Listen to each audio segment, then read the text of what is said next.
Answer tutorials. So guys, आज हम बात करेंगे about the pneumonia, common cold and रिंगवर्म्स के बारे में in one shot.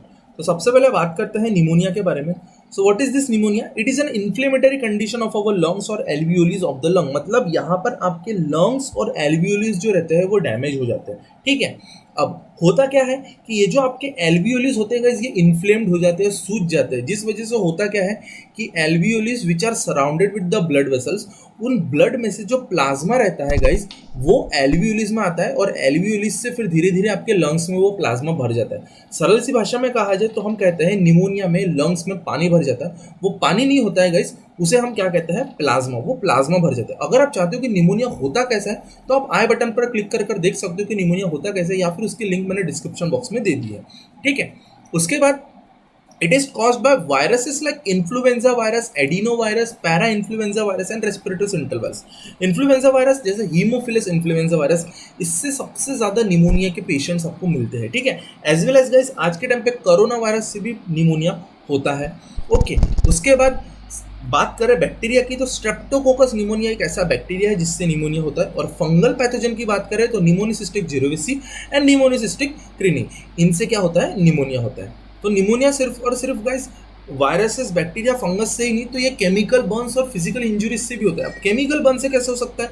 For example, अगर आपने कोई ऐसी चीज सूंघ ली हो which is very very hazardous for our body, तो सूंघने से होता है कि उसके सारे केमिकल्स आपके लंग्स में चले जाएंगे और लंग्स में जाने के बाद में वो क्या करेंगे? आपके लंग्स को डैमेज कर सकते हैं, जिस वजह से आपको निमोनिया हो सकता है। As well as physical injury, मतलब एक्सटर्नली किसी ने आपके लंग्स पे मार दिया हो तो भी क्या हो सकता है? निमोनिया हो सकता है। ठीक है, निमोनिया होता क्यों है? क्योंकि आपके लंग्स और एल्वियोलिस जो रहते हैं गाइस वो इन्फ्लेम्ड हो जाते हैं, सूज जाते हैं, जिस वजह से होता क्या है?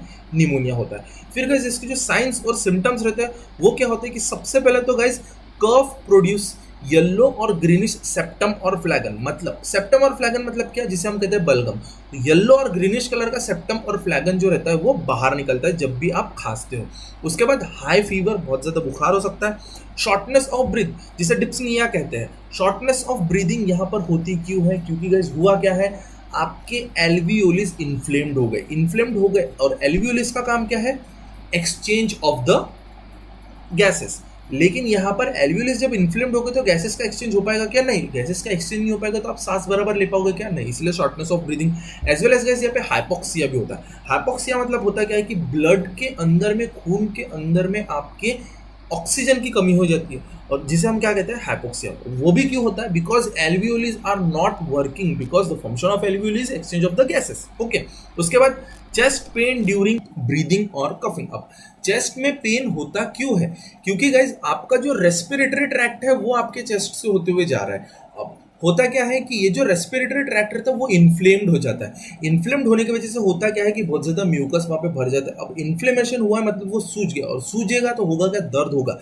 इसीलिए आपके चेस्ट में आपको पेन फील होता है, because respiratory tract is passing from your chest, इसीलिए आपको चेस्ट में भी पेन होता है। ठीक है, उसके बाद loss of appetite. Loss of appetite मतलब आपको भूख नहीं लगेगी। फटीग मतलब आपको बहुत स्लीपी स्लीपी थका हुआ सा फील होगा।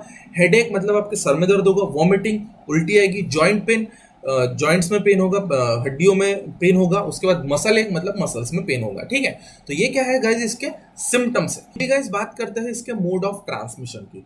तो यह हमारे बॉडी में ट्रांसफर कैसे होता है? जिस तरह से आप सभी को पता है कोरोना वायरस किस तरह से ट्रांसफर होता है, उसी तरह से सेम निमोनिया का वायरस, बैक्टीरिया में फंगल पैथोजन भी ट्रांसफर होते हैं, which is from contact with person to person. अगर आप ऐसे पर्सन के कॉन्टैक्ट में आ गए हो जिससे निमोनिया हो गया है तो उसके सारे निमोनिया के वायरसेस, फंगस या बैक्टीरिया, जिससे भी उसे निमोनिया हुआ है, वो सारे वायरसेस, फंगस, बैक्टीरिया आपके अंदर में ट्रांसफर हो सकते हैं। ठीक है, उसके बाद सेकंड, अगर वो पर्सन जिसे निमोनिया है उसने छींका, उसने खांसा, तो होगा क्या? उसके नोज में से जितने भी ड्रॉपलेट्स रहेंगे वो बाहर निकलेंगे, and if you come in contact with that droplets then you can also get pneumonia. ठीक है, उसके बाद बात करते हैं इसका डायग्नोसिस एंड ट्रीटमेंट को। तो डायग्नोसिस पता कैसे किया जाए किसी को निमोनिया हुआ है या नहीं हुआ है? तो सिंपल सी एक चीज होती है जिसे हम कहते हैं स्वैब टेस्ट, इससे पता किया जा सकता है, या फिर अभी तो बहुत से किट्स निकल गए हैं जिससे हम निमोनिया को पता कर सकते हैं। उसके बाद ट्रीटमेंट डिपेंड करता है गाइज किसका, कि उस पर्सन को निमोनिया हुआ किससे। एक तो वो फंगस से हुआ है,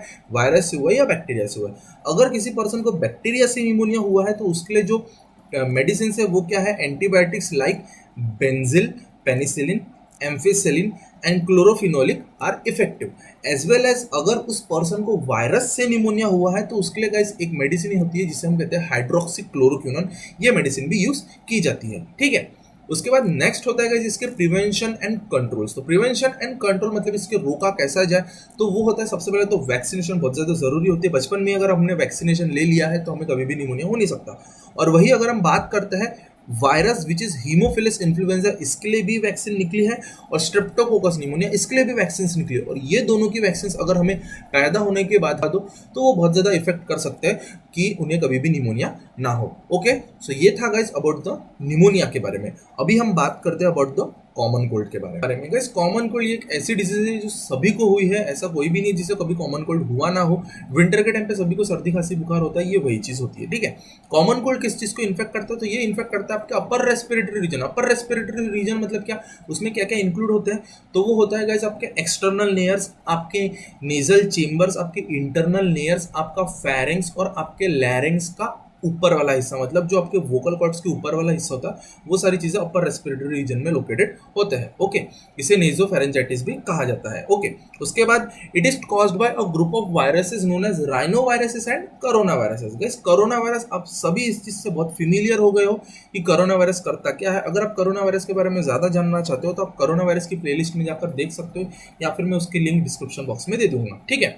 उसके बाद अगर हम बात करते हैं इसके साइंस और सिम्टम्स की, तो सबसे पहले जो सिम्टम होता है वो होता है कफ, मतलब आपको बहुत ज़्यादा खांसी आएंगी, सोर थ्रोट जो गला रहेगा उसमें खराश रहेगी, रनिंग नोज, नाक बहेगी एंड बुखार आएगा। नेजल कंजेशन मतलब नाक के अंदर में पूरी तरह से म्यूकस भर जाएगा। स्नीजिंग, आपको बहुत ज़्यादा छींक आएगी। कंजंक्टिविटिस, आंखें लाल हो सकती है। फटीग, बहुत थका थका सा महसूस होगा। हेडेक मतलब सर में दर्द। शिवरिंग मतलब ठंड लगेगी एंड लॉस ऑफ एपेटाइट मतलब भूख नहीं लगेगी, ठीक है। उसके बाद इसके प्रिवेंशन एंड कंट्रोल की बात करते हैं, तो हमें सबसे पहले अगर हमें कभी भी कॉमन कोल्ड हुआ है तो we must stay away from every other person, because हम क्या कर सकते हैं, उस पर्सन को भी कॉमन कोल्ड या जिन वायरस से हमें कॉमन कोल्ड हुआ है वो वायरस उसे ट्रांसफर कर सकते हैं। So we must stay away from the person suffering from the common cold. Wash hand with the soap and water. Use of handkerchief, जब भी हमें छींक आती है तो हमें क्या यूज़ करना चाहिए, हैंडकरचिप यूज़ करना चाहिए। ओके, उसके बाद alcohol based sanitizer. Alcohol based sanitizer use करने से होगा क्योंकि अगर आपने छींका है आपके हाथ से कवर करके, तो होगा क्योंकि आपके हाथ में अगर वो जर्म्स रहेंगे तो वो जर्म्स भी सारे मर जाएंगे अगर आप अल्कोहल से आपके हाथ को वॉश करते हो तो, ठीक है। तो ये था guys about the common cold के बारे में।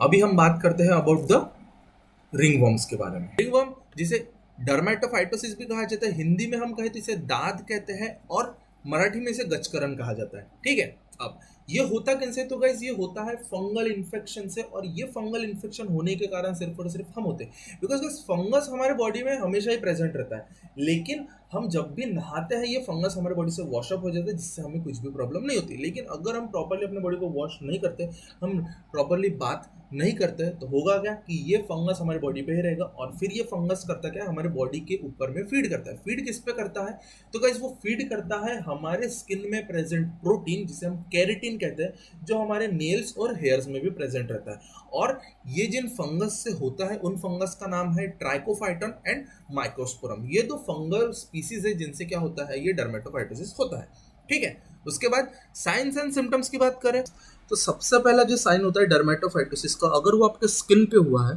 तो वहाँ पर जो स्किन रहेंगी वहाँ पर एक रेड कलर की रिंग बन जाएंगी, और आगे चल के वो एक वाउंड या जख्म में भी कन्वर्ट हो सकता है।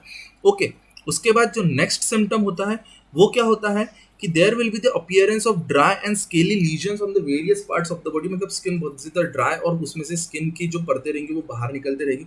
उसके बाद रेड पैचेस आ जाएंगे और वो रेड पैचेस में बहुत ज़्यादा आपको खुजली होगी, ठीक है। उसके बाद infection to nail is termed as onychomycosis. Guys onychomycosis में होता क्या है कि फॉर एग्जांपल अगर वो आपके फुट पर हो गया तो फुट का अगर एक नेल रहेगा वो येलोइश कलर में मोटा मोटा नजर आएगा, बाकी के नेल्स नॉर्मल रहेंगे तो वो नेल बहुत मोटा मोटा नजर आ जाएगा, तो इसे हम ऑन्कोमाइसिस भी कहते हैं, जो आपको पिक्चर में काफी अच्छे से समझ में आ गया होगा।